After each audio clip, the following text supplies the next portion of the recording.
સ્વાધ્યાય 10.2 પ્રશ્ન નંબર 1 જોઈએ.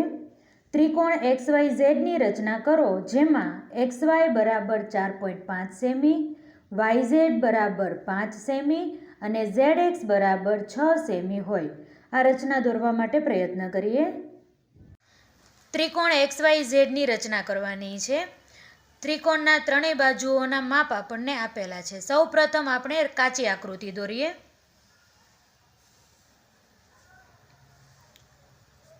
ત્રિકોણનું નામ આપીએ XYZ. XY બરાબર 4.5 સેમી. આ આપણને કેટલું આપ્યું છે? 4.5 સેમી. XZ આપણને 6 સેમી આપેલું છે અને YZ બરાબર આપણને 5 સેમી આપેલું છે. હવે આપણે રચના દોરવા પ્રયત્ન કરીએ. એકદમ સરળ રચના છે. YZ 5 સેમી આપણે ફૂટપટ્ટીથી દોરીએ છીએ. ફૂટપટ્ટી લઈએ અને 5 સેમીનો YZ આપણે દોરીએ છીએ. 0થી શરૂ કરી અને 5 સેમી સુધીનો રેખાખંડ આપણે લઈએ. એનું નામ આપીએ છીએ YZ અને માપ કેટલું લીધું આપણે? 5 સેમી. હવે આ બંને બાજુઓમાં મોટી બાજુ કઈ છે? 6 સેમી. એટલે સૌ પ્રથમ આપણે XZ 6 સેન્ટીમીટરનો દોરશું. ફૂટપટ્ટીમાં પરિકરની મદદથી 6 સેમીનું આપણે માપ લઈએ છીએ.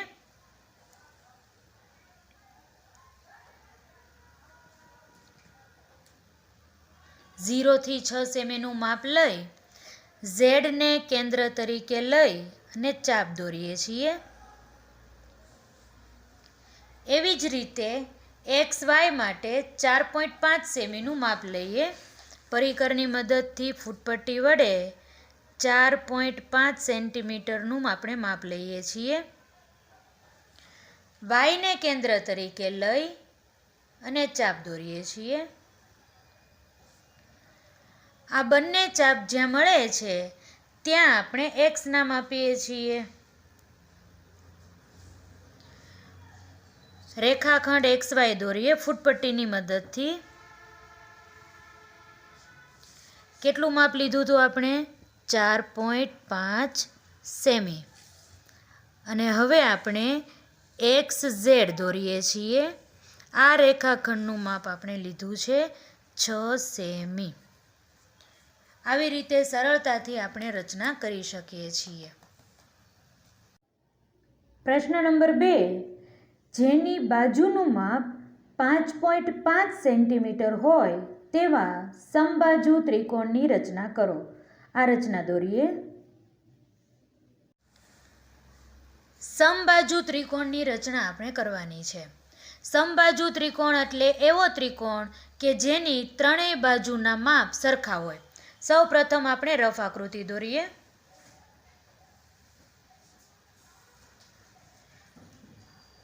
ABC નામ આપીએ છીએ.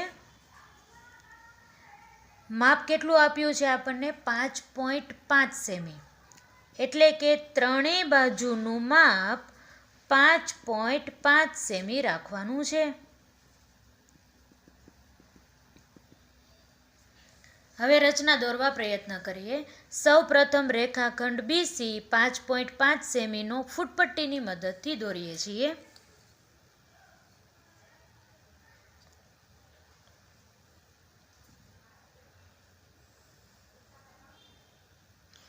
.5 સેમી માપનો રેખાખંડ આપણે BC દોર્યો. હવે આ બંને બાજુના માપ 5.5 સેમી છે. ફૂટપટ્ટી વડે પરિકરની મદદથી 5.5 સેમીનું આપણે માપ લઈએ છીએ.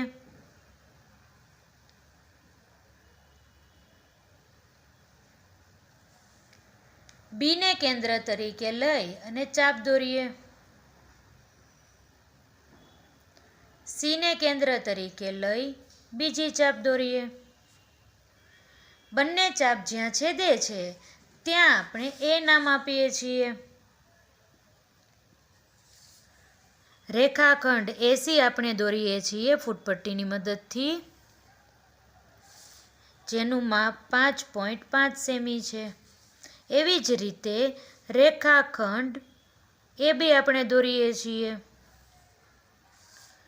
જેનું માપ પણ 5.5 સેમી છે.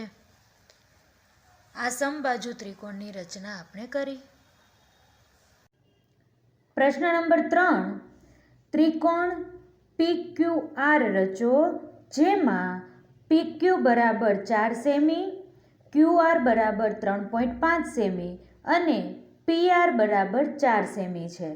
આ કયા પ્રકારનો ત્રિકોણ છે તે પણ આપણે જણાવવાનું છે. આ રચના દોરવા પ્રયત્ન કરીએ. ત્રિકોણ PQR ની રચના કરવાની છે. રફ આકૃતિ દોરીએ આપણે.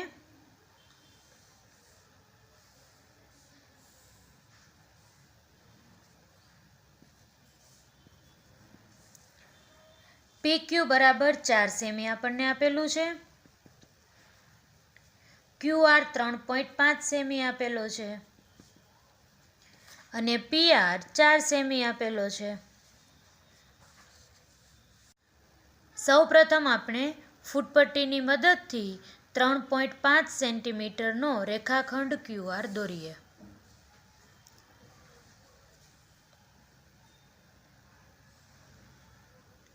ત્રણ 3.5 સેમીનો રેખાખંડ QR.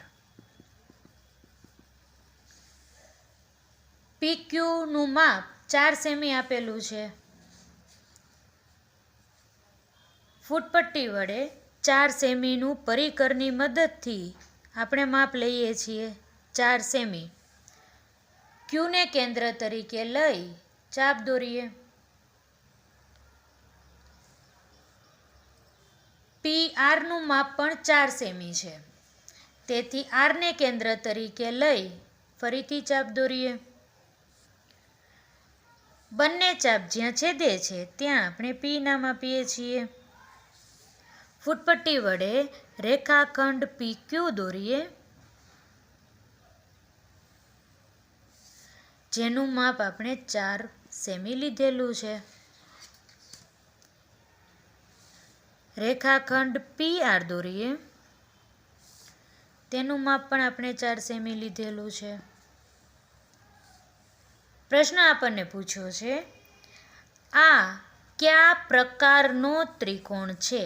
એટલે કે આપણે આ જે ત્રિકોણની રચના કરી તે ત્રિકોણનો પ્રકાર કેવો છે? બંને બાજુના માપ સમાન હોવાથી આ ત્રિકોણને સમદ્વિબાજુ ત્રિકોણ આપણે કહી શકીએ. તેથી આપણે કહીએ કે ત્રિકોણ PQR એ સમદ્વિબાજુ ત્રિકોણ છે. પ્રશ્ન નંબર 4. AB બરાબર 2.5 સેમી, BC બરાબર 6 સેમી અને AC બરાબર 6.5 સેમી હોય તેવો ત્રિકોણ ABC રચો અને ખૂણા B નું માપ મેળવો. આ રચના દોરવા પ્રયત્ન કરીએ. ત્રિકોણ ABC આપણે રચવાનો છે. ત્રિકોણ ABC બાજુઓના માપ કેટલા આપ્યા છે? AB બરાબર 2.5 સેમી, BC બરાબર 6 સેમી અને AC બરાબર 6.5 સેમી આપેલા છે. ત્રિકોણની રચના દોરીએ. સૌપ્રથમ આપણે 6 સેન્ટીમીટરનો રેખાખંડ BC દોરીએ. ફૂટપટ્ટીની મદદથી 6 સેન્ટીમીટરનો રેખાખંડ આપણે દોરીએ છીએ.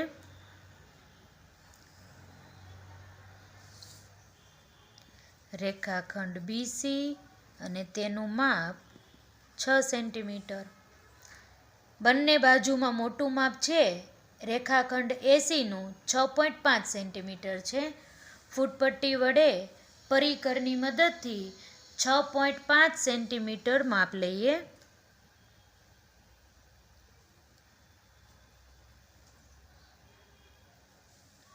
C ને કેન્દ્ર તરીકે લઈ અને ચાપ દોરીએ. હવે રેખાખંડ એબીનું માપ 2.5 સેમી છે. ફૂટપટ્ટી વડે પરિકરની મદદથી 2.5 સેન્ટીમીટરનું આપણે માપ લઈએ છીએ. બીને કેન્દ્ર તરીકે લઈ અને ચાપ દોરીએ. બંને ચાપ જ્યાં છેદે છે ત્યાં આપણે એ નામ આપીએ. ફૂટપટ્ટી વડે રેખાખંડ એબી દોરીએ. એબીનું માપ આપણે કેટલું લીધું છે? 2.5 સેમી. હવે રેખાખંડ એસી દોરીએ.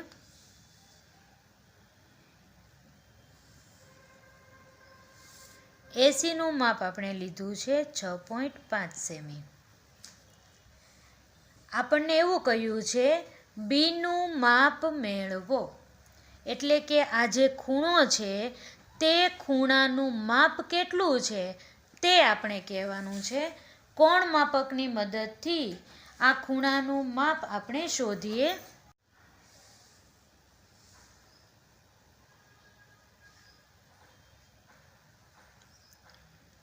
ખૂણા બીનું માપ 90 અંશ આપણને મળે છે.